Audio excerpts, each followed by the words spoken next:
Assalamualaikum warahmatullahi wabarakatuh. Kembali lagi di channel kami Agus Salim.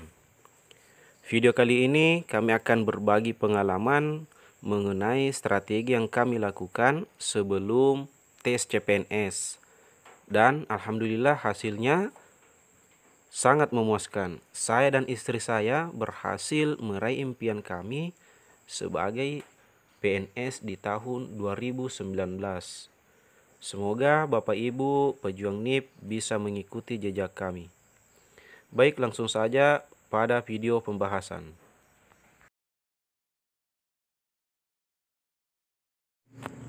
Lakukan 7 tips strategi ini 2021 Auto PNS. Bapak Ibu pejuang NIP atau NIP3K, perlu kita ketahui bahwa rentang waktu antara pendaftaran dengan tes CPNS itu semakin dekat, berkisar kurang lebih 1 bulan lamanya. Nah, manfaatkan waktu Bapak Ibu sebaik mungkin agar perjuangan Bapak Ibu bisa membuahkan hasil yang sangat memuaskan. Tentunya pemasangan pin korpri pada baju keki Bapak Ibu pejuang NIP.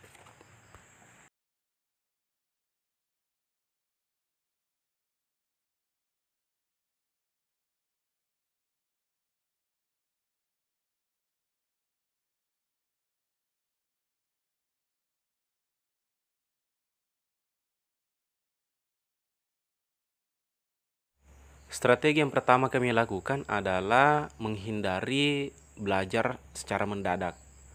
Karena proses belajar mendadak ini adalah proses belajar yang hampir mendekati yang namanya kesia-siaan.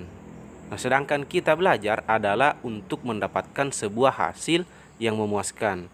Jadi, Bapak Ibu pejuang NIP mulai dari sekarang harus betul-betul memikirkan waktunya, memanfaatkan waktunya untuk belajar. Yang kedua adalah menciptakan kondisi atau waktu belajar yang menyenangkan. Kenapa saya katakan seperti itu?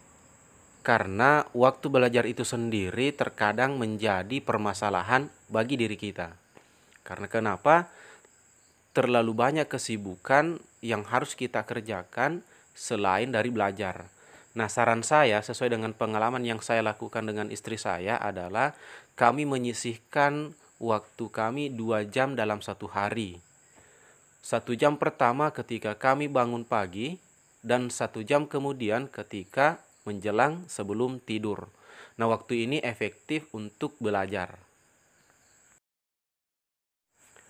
Yang ketiga adalah membuat target harian atau mingguan untuk belajar. Teman-teman harus membuat jadwal bahwa hari ini saya harus belajar tentang TWK, besok tentang TIU, besoknya lagi tentang TKP, begitupun dengan P3K. Hari ini khusus saya belajar tentang manajerial, besok sosial kultural, dan seterusnya. Nah, ini yang kemudian kita pola sampai dengan menjelang tes CPNS.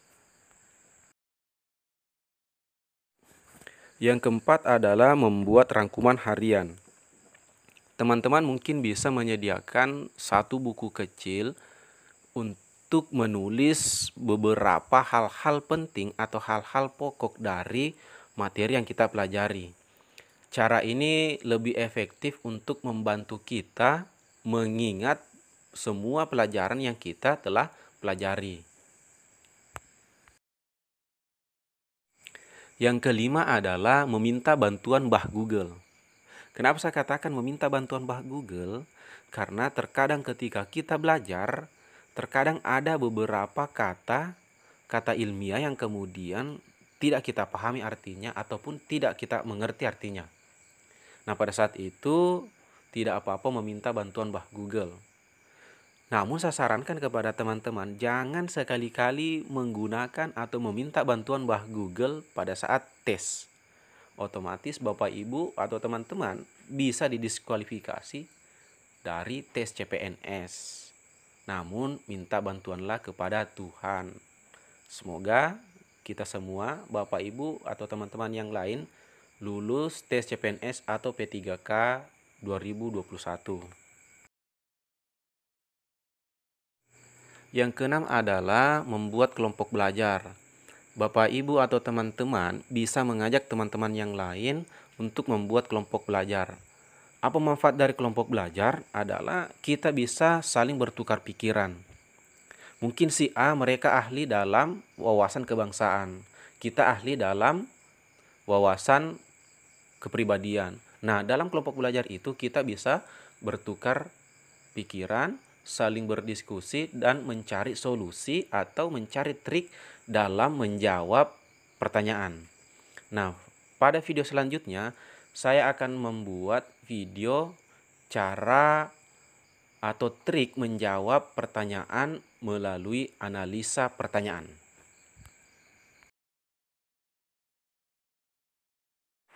Yang ketujuh adalah memperbanyak tryout mandiri. Tryout mandiri ini adalah persiapan terakhir kita sebelum menghadapi tes CPNS atau P3K. Teman-teman, ada dua hal yang harus kita ketahui dalam mengerjakan tryout mandiri atau melaksanakan tryout mandiri. Yang pertama adalah mengerjakan soal sesuai dengan batas waktu yang telah ditentukan.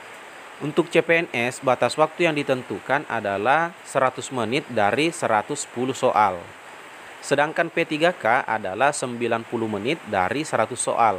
Nah, ketika kita bagi kurang lebih 54 detik per soal.